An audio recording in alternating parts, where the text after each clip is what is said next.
All right, so we're going to start with implicit differentiation. We've been doing explicit differentiation.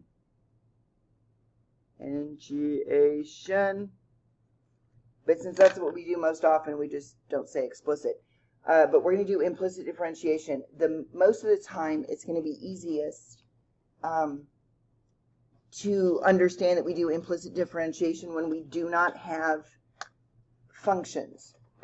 But that's not the only case. We can still do implicit differentiation when we do have a function. It just takes a little bit more effort. The processes are the same, so none of that stuff's going to change. It's just that how we carry it out will be a little bit different. So I'm going to use an example from your homework, actually. So it's x squared plus y squared is 4. So if we look at this, how do I know he's not a function? Because my y has an exponent other than 1. So I know he is not a function. So I know that I would have to change it into function notation. So you should know that this is the equation of a circle. Pardon my drawing skills. All right, so here's the equation of a circle. He's centered at 0, 0, because there's nothing being added or subtracted to x and y. And his radius is 2. So my radius is 2, because remember, this is x squared plus y squared is r squared. So my radius would be 2. Now, I would like to know he is not a function because a single x value will produce 2 different y values. And so I don't like this because now what I've done so far with derivatives is I've only had to evaluate with x's. Well, now there's an issue. So first of all, we're going to do it the long way. We're going to use explicit differentiation, which is what we've done the whole time. So I'm going to solve for y. So what I have is, hang on, goodness. All right, what I have is solve for y. So y squared equals 4 minus x squared. And then I need to take a square root of both sides. Remember, anytime during the process of solving a problem that you have to take a square root. Don't forget your plus minus. So what I have here is the positive root actually represents the top half of the circle, and the negative root represents the bottom half of the circle. Well, if I put that on the same coordinate plane, I get a circle. So this is a function, but on the same coordinate plane, it makes a circle. So here's what I have. If I want to take a derivative, remember I can write this as 4 minus x squared to the 1/2. So my derivative is going to be 1/2 times 4 minus x squared to the negative 1/2 times the derivative of the inside, which is a negative 2x. So now when I go to clean this up, my 1/2 and my 2 reduce. Well, a negative times a positive is a negative, and a negative times a negative is a positive, so I'm just going to carry along my plus minus and understand that I've already addressed it. So what I have now is plus or minus x over the square root of 4 minus x squared. And that's the formula for slope for any point on the curve.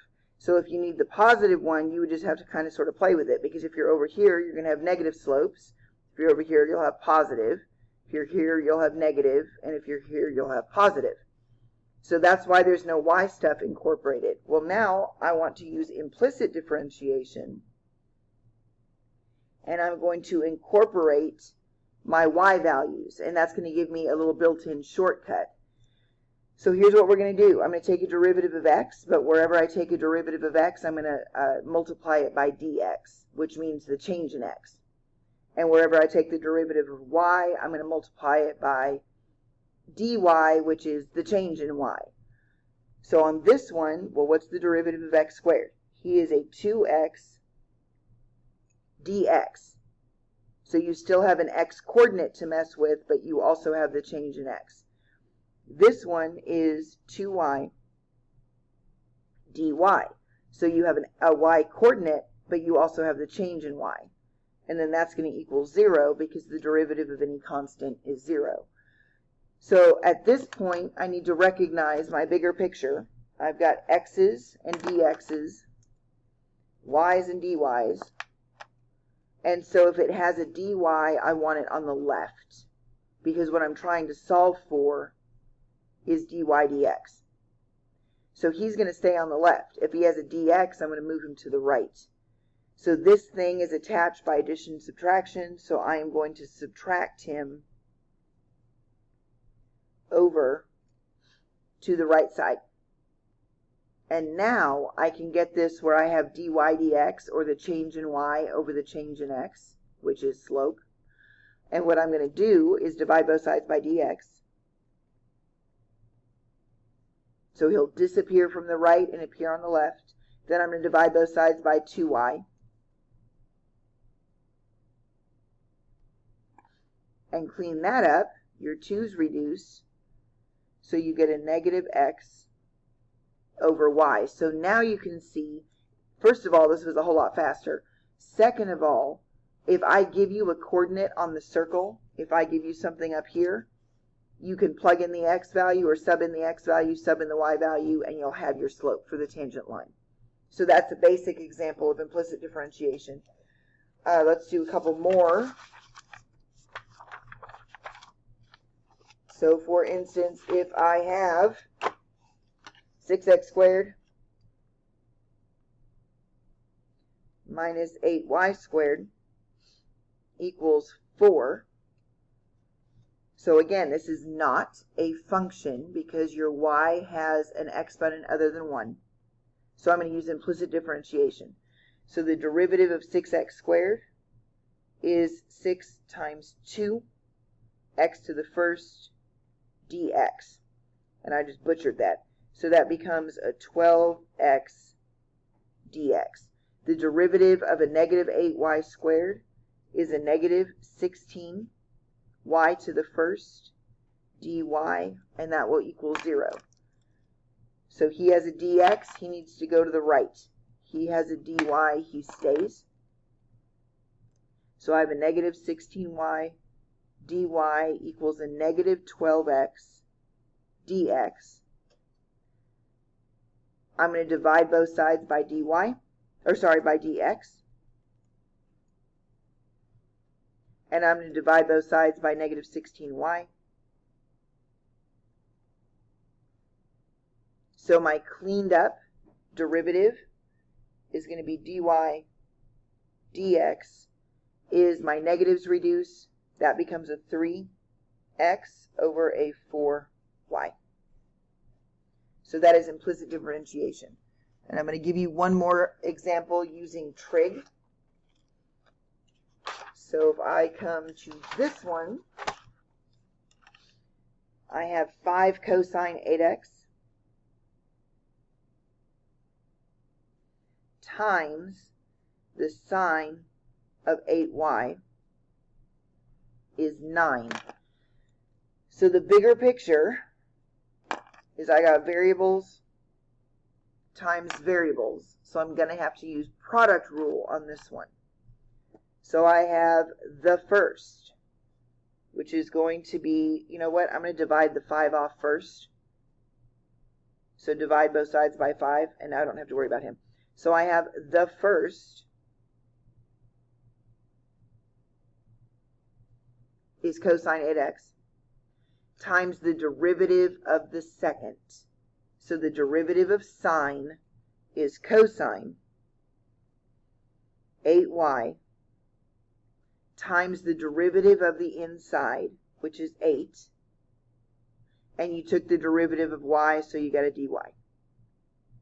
So I have first times the derivative of the second plus the second, which is sine 8y,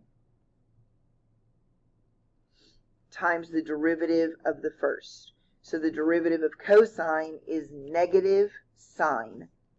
So that's going to become subtraction.